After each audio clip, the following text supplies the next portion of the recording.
Alright, welcome to another edition of Old versus New. Today we're looking at the He-Man, the original Mattel release from 1983, versus the Classics reissue of 2010, I believe, or 2011. Let's start with the original He-Man figure. Here he is in all his glory. Let's review the material. Soft plastic head.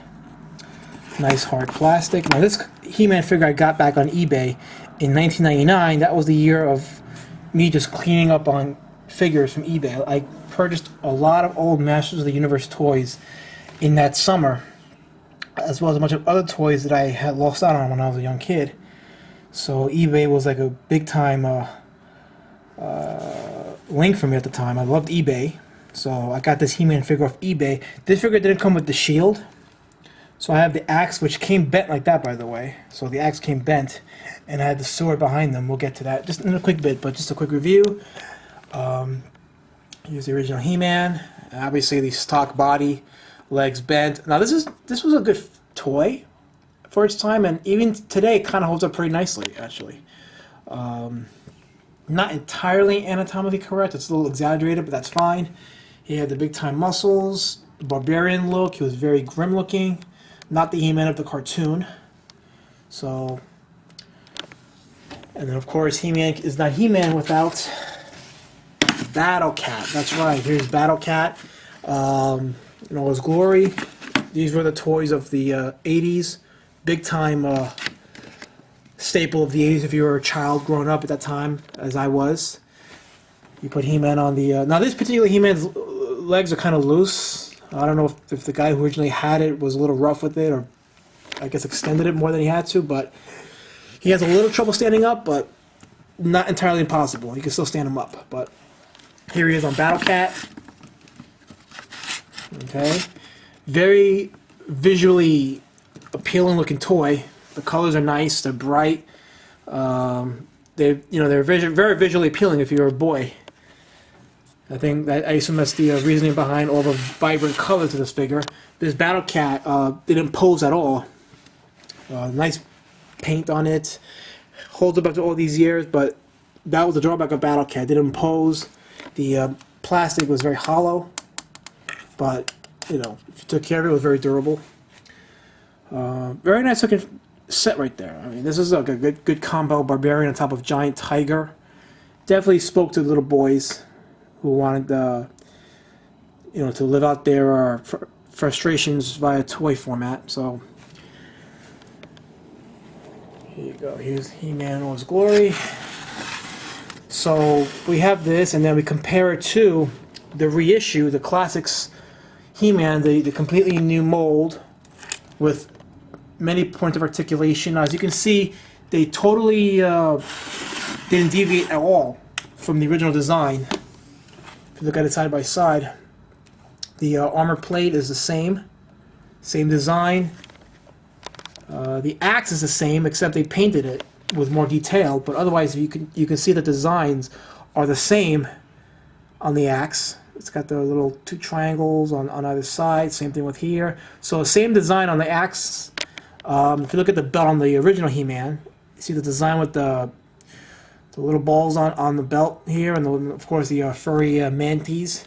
They replicated the exact design on this one, except they made the manties a little less gayer, if you want to say it like that. He's still got the round, I guess you can call them buttons, whatever, on his belt, and they elongated the manties, so it looks a little less queer and a bit more manlier, more barbaric. The boots, more design on the boots. As you can see, they look. You see some dark straps around the boots. On the original He-Man release, it was just solid red. As you can see right there, as opposed to the straps on the boots. Now this He-Man had about 1, 2, 3. Basically, he had 3 points of articulation. On the elbows and the head. The waist obviously had the signature twist where it would snap right back and do like a punching mode or whatever. And the legs, obviously, they were flexible, but I wouldn't say they were articulation, because even though you can move them, what have you, I don't know, maybe you could say they're articulation right there. I guess you could argue that's articulation, but still, great toy. It still holds up to this day, I believe. But I think Mattel outdid itself with these classics reissues. Not only does he have point of articulation on the neck, on the shoulders, but he has also articulation on the biceps. If you see the He-Man toys, he has articulation on the biceps, so he's able to do like a side, or you can move them up or down. You can actually move them inside. See, so you can hold his axe towards himself or hold it outwards. He has articulation on the elbow, on the wrists, articulation on the upper thighs, the knees, and on the ankles. And unlike the classic Thundercats line of toy, the ankles here are pretty steady, so there's no problem with him standing up or falling over because he's top heavy. It's perfectly balanced weight-wise, so it doesn't have the flimsiness that the Lion reissue does. So the design is the same. Let's look at the swords for a little bit. If you look at the He-Man sword, here's the original He-Man sword. That's the original, and you take a look at the classic sword. Same design. Again, the color scheme it's more detailed with the paint. So it kind of fools you into thinking that it's a different design, but it's actually the same design. Same exact design, you just color the handle and the inner part of the sword a darker shade of gray.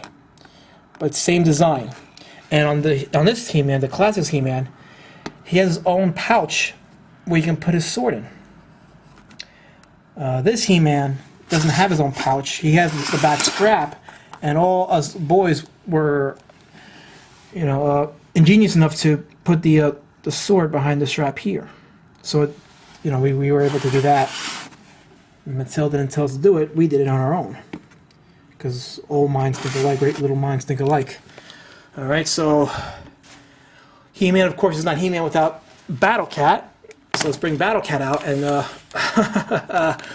this Battlecat, man, let me tell you, this is a remarkable toy. I got this Battlecat at Comic-Con 2011. Before I put them on, let me just show you Battlecat first. Points of articulation are amazing. Obviously, we start with the mouth. The head goes up and down, but the mouth opens. See? So you can move them up and down with the mouth. If you look at the face, now it looks like a fearsome tiger, not necessarily Cringer-like.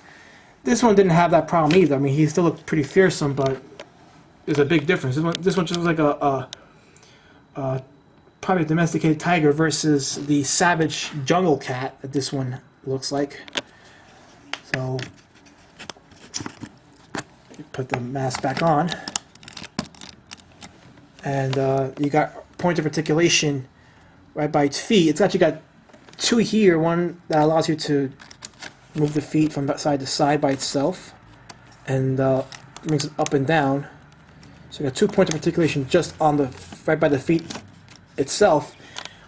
You can move the elbow. With the elbow, you can move the forearm up or down. You can move the entire arm around. The rear legs, you got 1, 2, 3, 4 points on each leg on the rear. The tail also moves up or down too. And this material, the material that the toy is made out of, is a very heavy plastic. Very heavy. I mean, this is good plastic. It feels sturdy. It doesn't feel hollow at all. It's nice and solid material. Paint job is amazing on this thing, especially the strap. You could tell they put a lot of detail on the strap to give it a nice leathery look to it. This is just an amazing Battlecat. Very faithful to the original toys. These are some of the best updates of any toy line I've ever seen. The Masters of the Universe toy line. We put He-Man on Battlecat here. Put the sword back in place. Now the only issue with this is that when you put this He-Man on Battlecat, unlike this He-Man where the legs seem to rest comfortably on the strap, this He-Man, unfortunately, the legs have to spread out. I mean, you could try to turn it a little bit, but it still seems a bit forced, more or less. It doesn't seem like he's comfortable on it. So that's my only drawback with this. It's not a major drawback. It still looks great.